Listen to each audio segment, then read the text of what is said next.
बोगम जो खा रहा था, अचानक बोगम जोंगकुक का कलाई पकड़ लेता है। बोगम के गर्म और बड़े हाथ कांप रहे थे। बोगम कहता है, जोंगकुक मत जाओ, लेकिन उसे कोई जवाब नहीं मिला। जोंगकुक अपने बंद आंखें खोल लेता है और बोगम का हाथ दूर कर देता है। बोगम का हाथ आसानी से गिर गया। जोंगकुक के दूर करने से ही उसकी पकड़ कमज़ोर हो गई थी। बोगम को पीछे छोड़ते हुए जोंगकुक वहाँ से चला जाता है।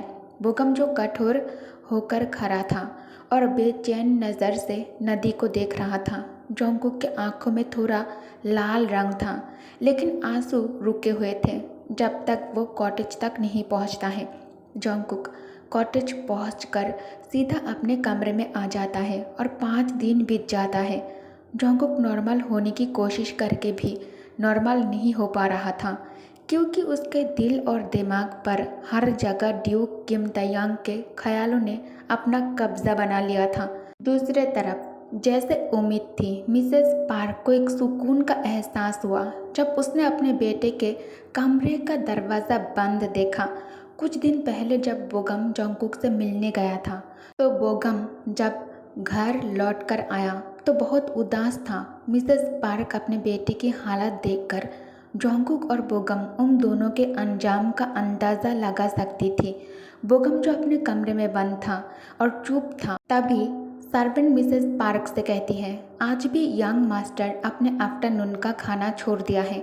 सुबह भी यंग मास्टर ने नाश्ता नहीं किया।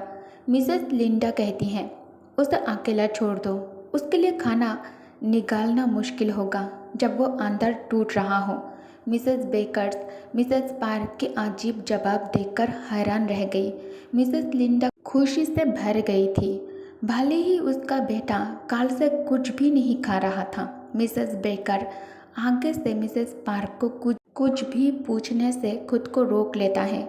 मिसेस बेकर जानती थी कि मिसेस लिंडा कभी भी अपनी असली वजह उसे नहीं बताएगा। मिसेस बेकर बस सिर्फ सिर झुकाकर वापस चली गई। मिसेस पार्क बहुत दिनों के बाद गार्डन में फूलों को देखने आ गई थी। पार्क के घर का गार्डन अलग अलग तरह के गुलाबों से भरा हुआ था। मिसेस पार्क ये बात मानता था, अगर बोगम ओल्ड मिसेस किम ने शादी के लिए जिस परिवार का चुनाव किया था उसके लिए और मिसेस पार्क को उस फैमिली से इंट्रोड्यूस करवाया था, तभी लिंडा समझ गई थी अगर बोगम की शादी उस लड़की से हो जाए और बोगम उस लड़की से शादी कर ले तो समाज में पार्क फैमिली के स्टैंडर्ड्स बढ़ा देगी ये शादी। मिसेस लिंडा ने कितनी मेहनत की थी यहाँ तक पहुँचने के लिए। अब उसके पति और बेटा उसके सारी कोशिशों को एक लड़की के लिए रोक रहा था जिसका नाम जियोन जोंगकुक है। लिंडा पार्क खुद ये बात कबूल किया कि उसने उस लड़की के साथ बड़ी गलती की है, लेकिन बोगम के लिए उसे ये सब करते हुए कोई पछतावा नहीं था। वो चाहती थी कि जोंगकुक अपने लिए ऐसे हस्बैंड को पसंद करे जो उसके बराबर का हो। मिसेस पार्क फूलों का गुलदस्ता लेकर लिविंग रूम में आ गई और धीरे धीरे फूलों को फूलदान में सजा रही थी। तभी डॉक्टर पार्क लिविंग रूम में एंटर करके कहता है, बोगम कैसा है? क्या अभी भी वो वैसा ही है? मिसेस पार्क शांत आवाज़ में कहती है, हाँ, लगता है उसने बहुत तकलीफ झेली है। मुझे लगता है उसका जोंगकुक के बीच कुछ हुआ है। मैं जोंगकुक से मिलने जा रही हूँ। डॉक्टर पार्क कहता है, तुम सच में जोंगकुक से बात करने जाओगी? लिंडा बांस को टेबल पर रख कर कहती है, क्या तुम भूल गए हो? बोगम मेरा बेटा है। मैं तुमसे कई ज़्यादा प्यार करती हूँ मेरे बेटे से। जोंगकुक अपने यार्ड में कुछ बर्तन वॉश कर रहा था, तभी वह मिसेस पार्क आ जाती है। जोंगकुक का चेहरा गीला था। पंप के पानी के छींटे उसके एप्रोन के आर्म्स से लेकर उसके सिर के ऊपर तक का हिस्सा भीग चुके थे। जोंगकुक हैरान होकर मिसेस पार्क को ग्रीट करके कहता है, hello Mrs park, please come inside. Mrs park कहती है, नहीं, ये करने की ज़रूरत नहीं है। जोंगकुक को सर से पैरों तक ध्यान से देखने के बाद मिसेस पार्क जोंगकुक के हाथ में लेदर का बैग दे दिया जो वो अपने साथ लाई थी। जोंगकुक बिना देखे ही समझ गया कि अंदर क्या है। जोंगकुक इसके लिए मैडम लिंडा को शुक्रिया कहने ही वाला था, लेकिन फिर अपने शब्दों को अंदर ही रोक लेता है और चुपचाप पैसों के बैग ले लेता है। जॉन्गकुक को चुप देखकर मिसेस पार्क ने परेशानी से आईब्रोज ऊपर की तरफ रेज कर लेती हैं। उसे समझ में नहीं आ रही है कि जॉन्गकुक इतना शांत कैसे है। अब मिसेस पार्क खुद ही कहती हैं, तुम्हारे चेहरे के एक्सप्रेशन देखकर लगता है तुम कुछ कहना चाहते हो मुझसे जॉन्गकुक। जॉन्गकुक बिना किसी हेजिटेशन के कहता है, हाँ। इस बार उसने अपना सिर नहीं झुकाया जैसे पिछले बार टी हाउस में झुकाया था। मिसेस पार्क हंसकर कहती हैं, तो कह लो, मैं समझ गई हूँ तुम क्या कहना चाहती हो, फिर बोल भी दो। जॉन्गकुक कहता है, लगता है आपकी बोगम से बात हो चुकी है, आपको सब पता चल गया है, इसलिए पैसा वापस कर दिए हैं आपने, है ना। मिसेस पार्क कहती हैं, क्या कहा तुमने। मिसेस पार्क की आंखें जॉन्गकुक के बोल्ड लहजे पे चौंक गई। जॉन्गकुक कहता है, फिक्र मत कीजिए, मैंने आपका नाम नहीं लिया है। हाँ, आप परेशान लगती हैं कि मैं बोगम को सच बता दूंगा कि उस दिन क्या हुआ था। मिसेस पार्क कहती है, हाँ, मुझे क्या पता था कि तुम इतनी हिम्मत वाली लड़की हो। जॉन्गकुक कहता है, no Mrs Park, you are wrong, मैं लड़की नहीं हूँ और ये जानकर भी आपका बेटा बोगम मुझसे शादी करना चाहता है। मैं एक लड़का हूँ और मैंने उसको आप जैसे क्रूएल महिला के वजह से नहीं ठुकराया। मैंने उसे इसलिए ठुकराया क्योंकि मैं बोगम से लावर की तरह प्यार नहीं करता, उसे एक दोस्त की तरह चाहता हूँ मैं। जॉन्गकुक एक बॉय है, ये सांच मिसेस पार्क को अंदर से हिला कर रख दिया था। मिसेस पार्क शॉकिंग एक्सप्रेशन के साथ जॉन्गकुक के चेहरे को बेयकीनी से घूरने लगती है। जॉन्गकुक कहता है, माफ़ी चाहता हूँ अगर मेरी बात रूठ लगी हो तो। मैं बस ये कहना चाहता था आपसे कि बोगम को उस दिन क्या हुआ था पता नहीं है। जॉन्गकुक माफ़ी के रूप में मिसेस पार्क के सामने अपना सिर झुका दिया। मैंने बोगम को कुछ भी नहीं बताया। फिर से मिसेस पार्क की तरफ देखते हुए उसकी आंखें और तेज़ हो गई, और मैं आगे भी उससे कभी कुछ भी नहीं बताऊंगा। सिर्फ बोगम का नाम लेना भी जॉन्गकुक के दिल में दर्द लाता था क्योंकि बोगम उसका सबसे अच्छा दोस्त था। उस दिन नदी के किनारे छोड़ा गया बोगम का पीठ का मंजर जॉन्गकुक के ज़िंदगी को हमेशा के लिए बदल कर रख दिया था। ये दर्द उसके अंदर हमेशा के लिए रह जाएगा, उसकी पूरी ज़िंदगी तक। मैं ऐसा बोगम के लिए कर रहा हूँ, किसी और के लिए नहीं, सिर्फ बोगम के लिए। जॉन्गकुक की बातें सुनकर मिसेस पार्क चौंक गई, लेकिन जॉन्गकुक को कोई फ़र्क नहीं पड़ा। और हाँ, मुझे पता है कि बोगम अपनी मॉम से बहुत ज़्यादा प्यार करता है। आप मेरे साथ चाहे जो भी करें, पर अब बोगम की प्यारी मॉम है, इसीलिए मैं उस मॉम को बचाना चाहता था जिससे वो प्यार करता है। मिसेस पार्क कहती है, मैं हैरान हूँ कि तुझ जैसे एक बदतमीज़ लड़का इतने साल तक एक प्यारी और सीधी बच्ची का मास्क पहने जी रही थी। अगर आपको बुरा लगा तो मैं माफ़ी चाहता हूँ, जॉन्गकुक फिर से कहता है। जॉन्गकुक फिर से विनम्रता से सिर झुका दिया। मिसेस पार्क का चेहरा सफ़ेद पड़ गया। उसे लगा जैसे उसकी बेइज्जती हो गई हो। मिसेस पार्क सुकून महसूस किया, लेकिन जॉन्गकुक से छुपाने के लिए अपनी आंखें छोटी कर ली। मिसेस पार्क कहती है, तुमने कहा कि तुमने ये सब बोगम के लिए किया है, तो मुझे उम्मीद है तुम बोगम को समझाओगे कि तुमने उसे क्यों बुलाया था। मुझे उम्मीद है तुम बोगम को समझाओगे कि तुमने शादी क्यों कैंसिल की।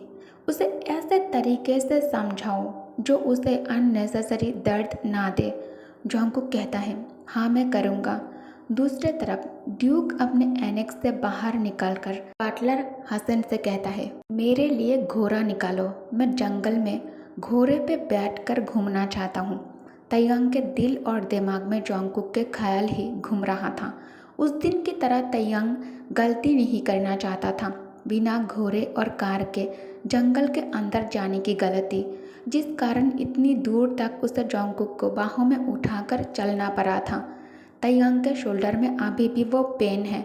बटलर हसन कहता है, ओके मास्टर, मैं अभी घोड़ा निकालने के लिए कह देता हूँ, तब तक चाय पीना पसंद करेंगे आप। बटलर हसन की बात पूरी होने से पहले ही उसने देखा ड्यूक सिगरेट निकालकर इसे होठ के बीच में रख चुका था। बटलर हसन बात को ख़त्म करके जल्दी से ड्यूक के लिए घोड़ा तैयार करने के लिए घोड़े के इस्तांबुल के तरफ जाने लगता है। तयंग हवाओं में सिगरेट की धुआं छोड़ते हुए होठों पर मुस्कान लिए धीरे से कहता है, तुमने खुद मेरे तरफ कदम बढ़ाया है, अब तुम मेरी हो और तुम्हें मैं किसी और को मुझसे दूर नहीं ले जाने दूंगा, चाहे तुम्हें दुनिया में सबसे छुपा कर कैनरी की तरह पिंजरे में कैद करके ही क्यों ना रखना पड़े मुझे। कैनरी को जब ड्यूक किम तयंग पहली बार देखा था तब उसके दिमाग में सिर्फ जोंगकुक का ही ख्याल आया था। उसे देखते ही जोंगकुक के हेयर्स सुनहरे रंग की थी और ए लिटिल बार्ड की रंग भी सुनहरी है। दैट्स वाई तयंग इस छोटे से बार्ड को अपने पास पिंजरे में कैद करके रख लिया था। अचानक पीछे से कोई कहता है, ग्रीटिंग यूर ग्रेस। तयंग पलटकर जिमिन के साथ आयु को देखकर शांत आवाज़ में कहता है, तुम दोनों यहाँ? क्या तुम्हारे पास करने के लिए कोई काम नहीं है जिमिन? तभी आयु कहती है, माय ड्यूक, जिमिन को मेंशन मैंने बुलाया है, मैं मेंशन में बैठकर बोर हो रही थी। जिमिन कहता है, और तुम तो मुझे अच्छी तरह से जानते हो, मैं किसी को बोर होने नहीं देता। तभी बटलर हसन आकर कहता है, मास्टर आपका घोड़ा तैयार है। आयु कहती है, ड्यूक ड्यूक किम, मैं और जिमिन यहाँ आपके साथ चाय पीने के लिए आए हैं, लेकिन आप तो कहीं जा रहे हैं। तयंग कहता है, I am sorry my lady, मुझे एक इम्पॉर्टेंट वर्क ख़त्म करने जाना है। आयु कहती है, तो फिर शाम को मिलते हैं।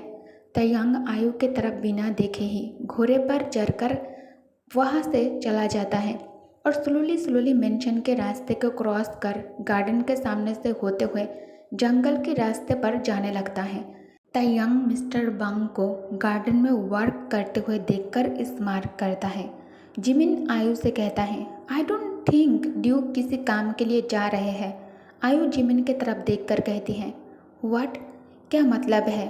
तुम एक कैसे कह सकते हो? जिमिन कहता है, माय लेडी, आपने शायद नोटिस नहीं किया, ड्यूक अपने फॉर्मल ड्रेस में नहीं था। आयु ये सुनकर परेशान हो जाती है, लेकिन आयु जिमिन के सामने इसे शो नहीं किया। जिमिन कहता है, मैंने तो ये भी सुना है ड्यूक आजकल जंगल में कुछ ज़्यादा ही वक्त बिताने लगा है। आयु मन ही मन सोचती है, जंगल के उस पार उस गार्डनर की कॉटेज है। नहीं, ड्यूक ऐसा नहीं सोच सकता। मे बी वो केस के काम से गया होगा, क्योंकि चोर अभी तक पकड़ा नहीं गया और वो अरबिश के ड्यूक हैं। दूसरे तरफ जोंगकुक मिसेस पार्क से कहता है, हाँ मैं ये करूँगा, उसके बदले में मैडम पार्क। इतना कहकर जोंगकुक थोड़ी देर चुप रहता है। जोंगकुक अपने मानी बैग की तरफ देखा, फिर धीरे से अपनी नज़र उठाई और बोलना स्टार्ट किया, मैं चाहता हूँ कि आप एक बात के लिए माफ़ी मांगो। मिसेस पार्क कहती हैं, क्या माफ़ी? और मैं, जोंगकुक कहता है, हाँ जो भी आप कहो उसे एक्सेप्ट कर सकता हूँ मैं, चाहे वो झूठ ही क्यों ना हो, मैं फिर भी उसे मान लूँगा। लेकिन मैं चाहता हूँ कि आप अंकल वांग के बारे में जो कहा था उसके लिए आप मुझसे माफ़ी मांगो। ये कहकर जोंगकुक ने अपने हाथ में बैग को कस के पकड़ लिया, लेकिन मैडम पार्क ने कुछ भी नहीं कहा। जोंगकुक फिर से कहता है, तुमने कहा था कि तुम अंकल वांग से नफरत करती हो, क्योंकि उसने तुम्हारी लाइफ में ऐसी ट्रेजेडी ले आई है मुझे पालने के ज़रिए। इसके लिए तुम माफ़ी मांगो मुझसे। ओके गाइस, तो इस पार्ट को मैं यही एंड करती हूँ। Thank you for watching, bye bye.